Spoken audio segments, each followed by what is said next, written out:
સંસ્કૃતિના ગાન ભલે આપણે ગાઈએ, પણ વડીલોની સાચવણ અને માન સન્માનમાં આપણે બીજા દેશો કરતા ઘણા પાછળ છીએ. આજે તમે જાણતા જ હશો કે 80% બુઢા મા બાપને જમવા માટે અલગ બેસાડાય છે. 20% મા બાપને સગવડતા હોય તોય ઘરવાળીના ડરથી અલગ રખાય છે.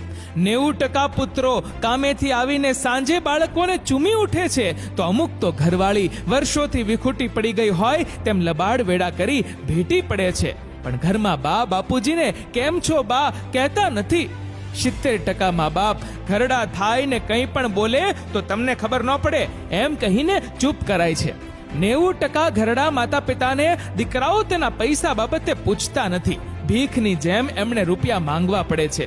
જેવું કરશો એવું જ ભરશો, એ મુજબ મારા સર્વે પ્રમાણે જે લોકો મા બાપને એકલા છોડી મૂકે છે કે માન સન્માન આપતા નથી, તેમના પોતાના ઘડપણ વખતે તેના